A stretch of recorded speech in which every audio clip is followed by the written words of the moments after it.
Hello everybody, my name is Sebastian Marlett, and I have created this program to try to assess the issue of bullying in schools. Now, you will see that when we open this, it gives you a survey. It has name, grade, today's date, gender, and basically it is a survey to try to assess how students are feeling as far as bullying goes, and how happy they are. I'm just going to fill this out very quickly using random information. This does not resemble any person. If it does, then that is purely coincidental. You can notice I'm just doing this very fast.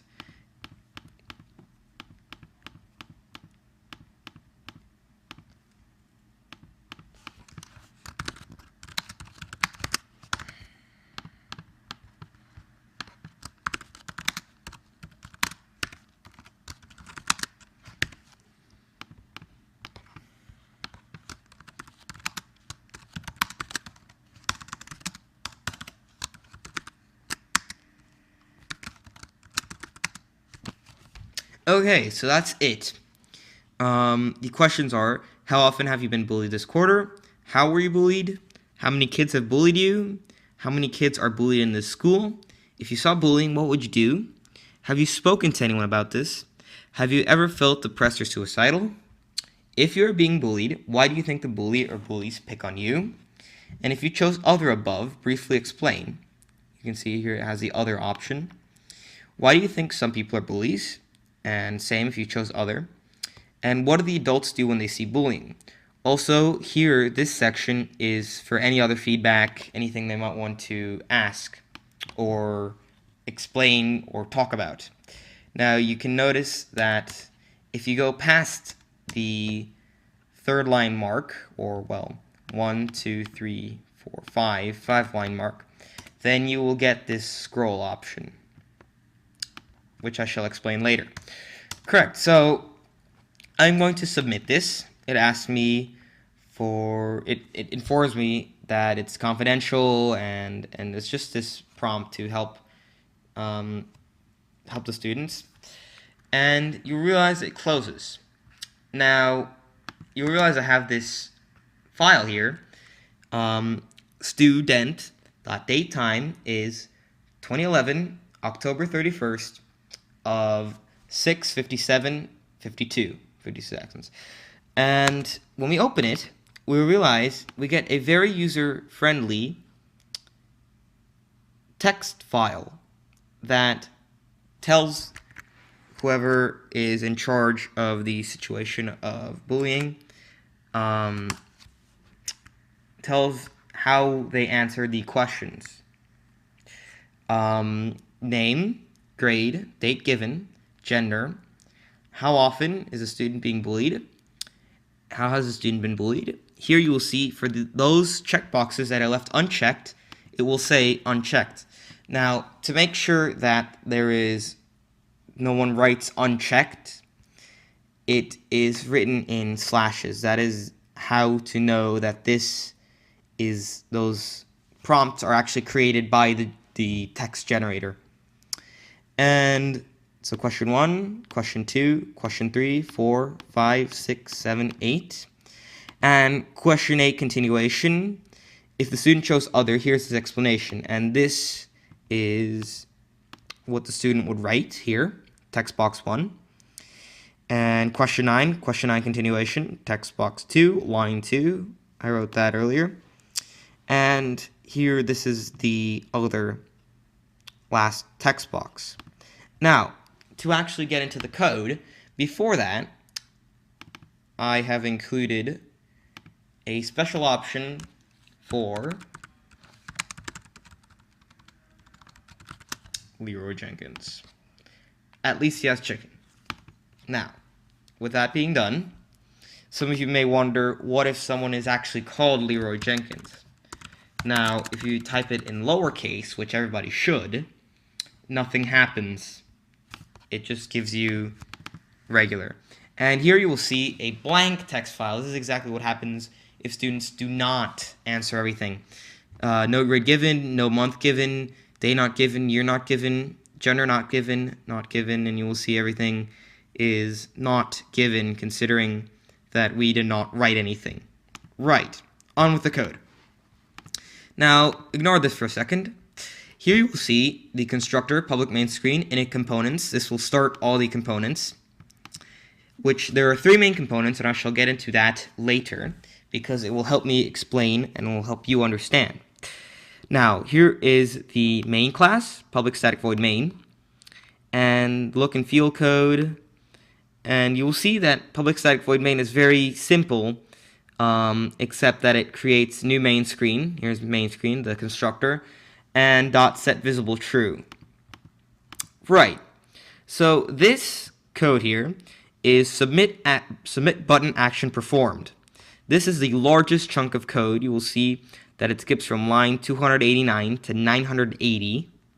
So it's very big. And what it does is what happens when they hit the submit button. Now, before we look at that code, that giant, we shall realize that there is 3 main technologies of swing components that I use here. And this is very important. This is JLabels. This is the only JLabel, actually. JText field. JLabels are actually these. I always get that confused considering that they are very similar in name, not in function. JText field. And these are called JCombo boxes. You shall see that they are very abundant here. I shall select all of them just to quickly show you. These are all of the JCombo boxes. And the reason why I am informing you of the 3 main technologies I use here is because for me to actually go through each line of code and explain how it works will take very long time, considering it's about 1,000 lines of code. And the thing is that they are very simple. If you notice, I have this pretty much set up so that it's very simple and easy to read. And that is the JCombo boxes. These are JCheck boxes, all of these. And this is also a JText field. These are the only 2 JText fields. However, these are JText areas. The main difference is that they have to be in a scroll pane, which allows you to scroll up and down, and they allow for multiple lines of typing. And the submit button. Now, on with the code. We shall expand this and take a look. The most complex part of this code is the name text. Here we will see string name text equals field1.getText. GetText is a method of JText fields and areas to get the text that is actually in them, because it is a protected, and you will not be able to actually do field1.text. You need to do field1.getText. And the file name. This will be the actual name of the file that is written. Now, here is this, which I demonstrated earlier. Very simple, just a J option pane. And here we'll check if the name is null. This is because name is optional. And here you will see that basically what it does is it gets the date using this code, and it gets a random number using this code. It declares a random object and receives a random integer from 0 to 100. Then what it does is string file name, which was mentioned earlier up here, is set to, it's a string, it is set to date time, and then it's given the actual date and time, and then plus the random number. This is so that no 2 files are alike and no 2 files are overwritten. That is very important because this is valuable advice given from students. You do not want to overwrite this. And here we get the random number, which was mentioned earlier here. And therefore, the name text is no name given. I shall explain that later. And if not, if this isn't null, if they actually wrote something, then the file name is that actual name text, it's their name, plus a dot, plus the date and time. Now, here you will realize that we call two methods, .print.printString and print.printBlank. These are my own methods, and it takes three parameters, three strings, the actual field or prompt, so name, it's asking for the name, and the actual text, and the file name, the file name. Now, if we take a look at this code, and we jump to print, here, public static void print string, this is it. We can collapse this for the moment. And basically what it does is that it opens up a new file output stream, makes a new file of the file name .survey, and prints the line of field plus string. So here, this is field, and this is a string. And basically what it does is that it'll print name plus the name text, so thus creating a very useful to read. Now, of course, if it has a problem, if it's read-only, it will show up a J option pane saying error, and will close with a -1, which is an error exit. Now, for print blank, it is a void and only receives one parameter, string file name.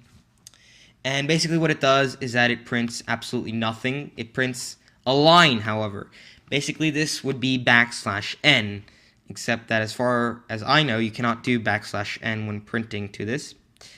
Plus \n would be a lot more complicated, considering that you need to position it exactly where you want it. It's a lot easier just to write print.printBlank, and that's that. So that is how to receive and write from an actual field. A JText field or JText area is very similar, as I'll show later. Now, the next major technology here used is the combo box. And what this does is that int grade number is options2.getSelectedIndex. That's another method of combo boxes that will get the number of selected, the number of selection. So here, if you see, this is selection 0, so that will return 0, 1, 2, 3, and 4. With that in mind, we can understand this, that if it's 0, it will say no grade given, 1, 9th grade, 2, 10th grade, 3, 11th grade, 4, 12th grade. And what that does is then we print this out with the grade, that's the prompt, and the grade number string, which is this. And then the file name, of course, which is mentioned earlier. And then we print a blank. That's very simple. And this grade applies here to the date and the gender. And this, as I already explained, the name also applies to this year here. And basically what this does is that since these are all combo boxes, I already pretty much explained how they all work. All of the methods for these are based on that first method I created. Of course, customized so that it prints what it needs to print. Now, the next technology here is these. These are checkboxes, which shall be seen here. Now we have a Boolean array of Q2 box, and we have 9 here. 9 false. You see there is 9 checkboxes. And what it'll do is that isSelected is a method of checkboxes and will return true if it's selected and false if it's not. So therefore, these all start as false because they all are not checked when we first start the program. And this will basically just set 0 and will give you whether it's false or true. And all of this is based on this one. So we shall analyze only this one. String Q2 string array, is also null. If this is true, then we do student hasn't been bullied, because the first one is I haven't been bullied. And if not, if it isn't checked, because this is asking if it's true. If it isn't checked, it will say unchecked. So that is very how to do checkboxes. And then we will print the answers, the results. So we went over name, grade, today's date, gender, and all of these, considering that they all use the grade method, which I explained. And here we go, text area. That is the last technology that I use for this program. And it can be demonstrated here. This is pertaining to the last one. Now, we will have a string called Q11 answer, because this is pertaining to this one. And basically what we do is we get the text here as well. And if it's null, or if it's type here, because considering it starts as type here, so basically if it is type here, then the student has not typed anything.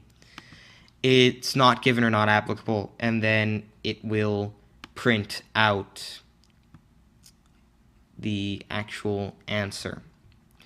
So that is my program in a nutshell. Obviously, I could explain every single line of code, but due to time constraints, and of course, I am sure that you will not want to hear me talking for 20-30 minutes on this code, but this is basically it. This is Sebastian Bartlett, signing off.